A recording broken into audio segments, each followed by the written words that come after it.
let me say something that might make some people uncomfortable. Most healing advice is gaslighting dysregulated people. When someone is stuck in survival mode and you tell them to just think positive, when someone's nervous system is completely overwhelmed and you tell them to raise their vibration, dude. When someone is triggered and you tell them they're manifesting it, that's not empowerment. That's bypassing biology.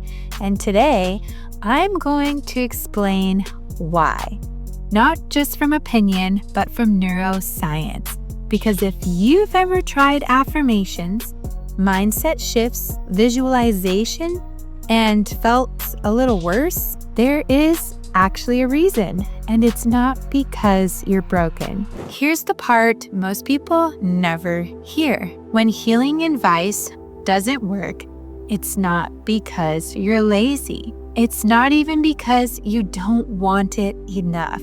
And it's not because you're spiritually blocked. It's because your nervous system is doing exactly what it was designed to do. We live in a culture that tells people, if you're stuck, you need better thoughts. If you're anxious, you need stronger affirmations or maybe take a pill. If you're triggered, you need more gratitude. But what if the issue isn't thought quality?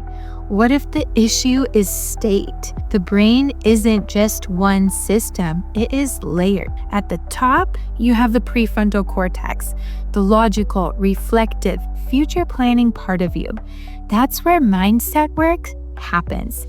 That's where affirmations land. That's where vision boards make sense. But underneath that is the limbic system, your emotional brain, the part that scans for threat, the part that stores relational wounds, the part that remembers what didn't feel safe. And beneath that is your survival brain, the most ancient part of your nervous system, the part that keeps you alive. When your nervous system perceives threat, and threat can be emotional, relational, financial, not just physical, your body shifts right into survival mode. Fight, flight, freeze, shut down. When that happens, your body reallocates energy away from growth and toward protection. Blood flow shifts, cognitive flexibility drops.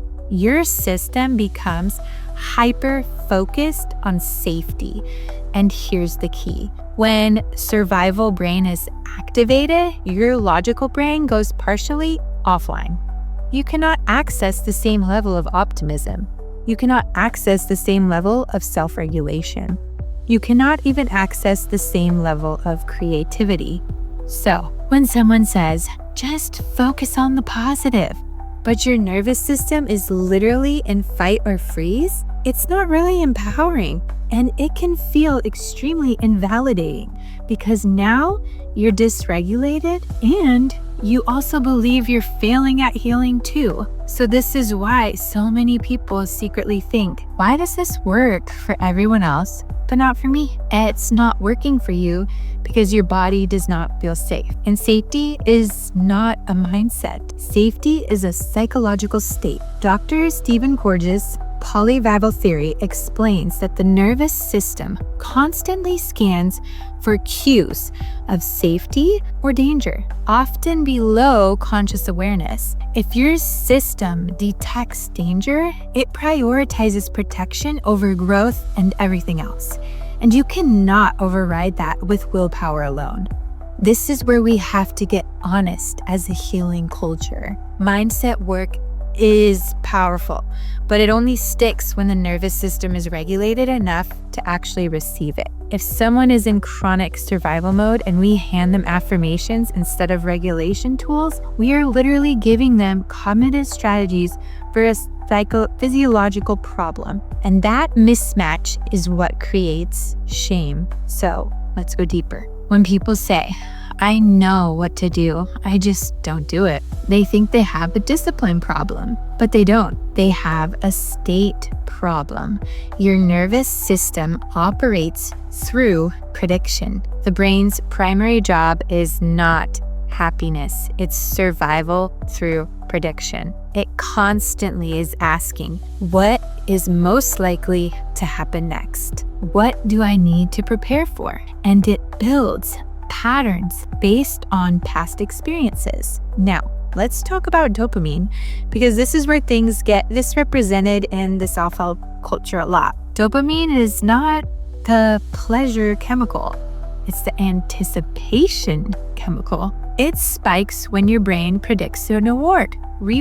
But here's the part most people don't know. If your nervous system predicts danger more reliably than reward, dopamine doesn't fire towards growth. What it fires towards is safety. This is called reward prediction error. If your brain has learned that vulnerability leads to rejection, well, guess what?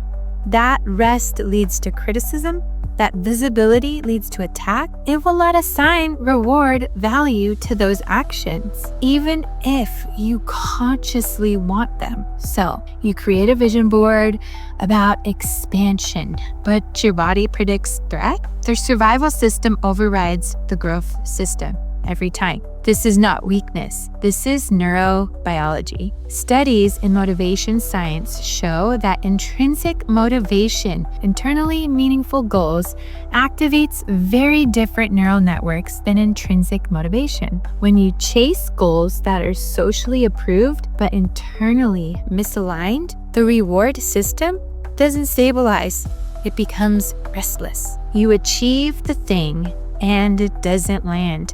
You hit that milestone and still feel empty. You receive validation and it doesn't really soothe you at all, because dopamine spikes are short-lived when they aren't connected to the authentic, eternal values.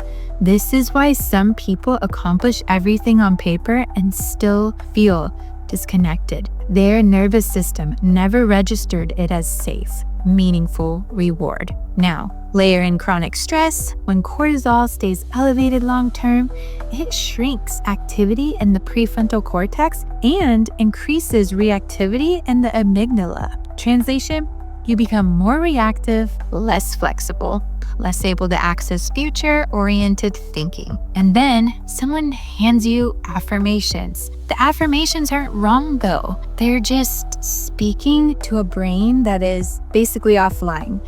You cannot access visionary thinking when your system is braced for impact. This is why telling a dysregulated person to just think differently can feel extremely like gaslighting, because their body is screaming danger. And the advice bypasses that reality. Real healing requires state change first. Regulation restores access to the prefrontal cortex. Safety restores access to possibility. And only then does the mindset work actually integrate. This isn't anti-mindset, it's sequence. You don't build a house on a shaking foundation. You stabilize the ground first. Let's go even deeper, because this is where it gets uncomfortable. Spiritual communities, often unintentionally, shame dysregulation. You attracted this. Your vibration created this. Just shift your mindset. You must have a limiting belief. You need to just raise your frequency. And on the surface, those statements, they're not completely wrong, but they can be deeply incomplete. Now, listen carefully. I do teach manifestation. I teach vibration. I teach identity shifts.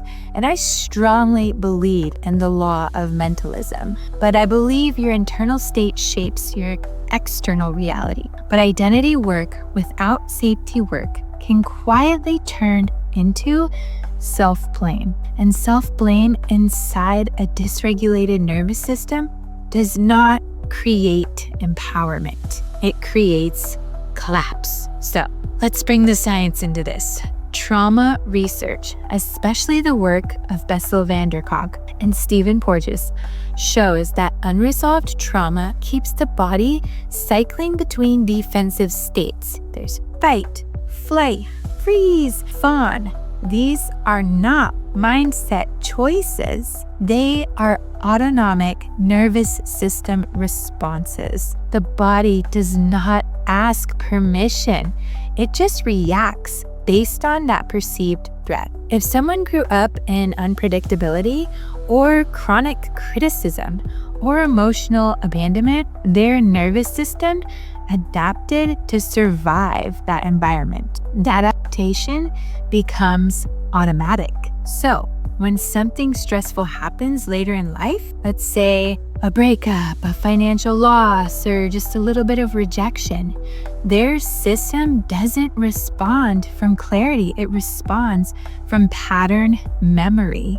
And here's where manifestation teachings can unintentionally wound people. If someone is reacting from survival and we tell them, you attracted this because your vibration was low, we just told a defensive nervous system that its survival strategy is a spiritual failure. So that's not really empowering. That is destabilizing. You do not manifest from clarity when you are in chronic fight or flight. You react, you overcorrect, you control, you avoid, and you shut down. You cling, you sabotage, but it's not because you are low in consciousness.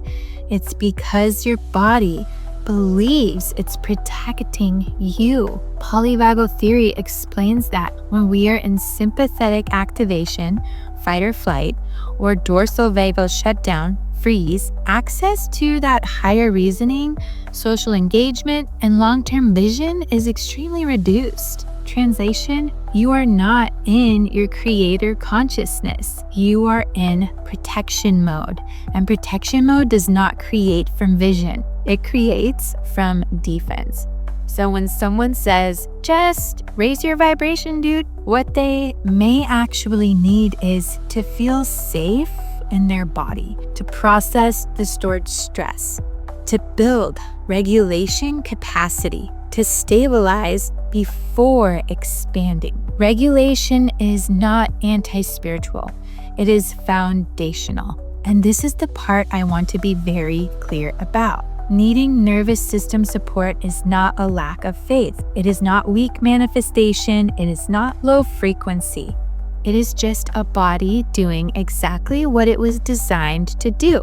Your nervous system evolved over millions of years to detect threat before fluff.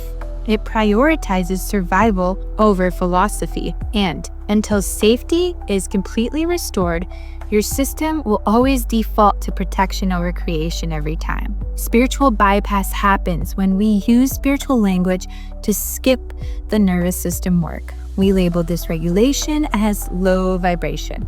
We label trauma as limiting beliefs. We label that shutdown as a negative mindset. But trauma stored in the body cannot be mind-setted away. It must be metabolized, integrated, felt safely, released gradually. Only then does identity work actually land. Only then does manifestation stabilize. And only then does vibration shift sustainably. Otherwise, you get short bursts of motivation, followed by complete collapse. You get temporary alignment, followed by burnout. You get vision, but without the capacity to hold on to it. That's not a spiritual failure, though. That's a sequencing issue.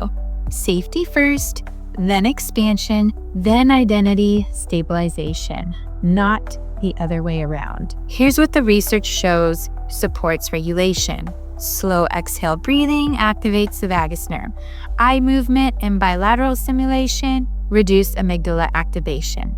Safe relational connection lowers the stress hormones, and somatic awareness increases interoceptive regulation. Translation: healing begins in the body, not the vision board, not the affirmation app, not the productivity planning. Only when the body feels safe does creativity return, motivation returns, clarity returns. Manifestation becomes really possible and quite easy because now your prefrontal cortex is online. Safety first, strategy second. I experienced this firsthand. There was a season in my life where I tried to out-mindset my nervous system.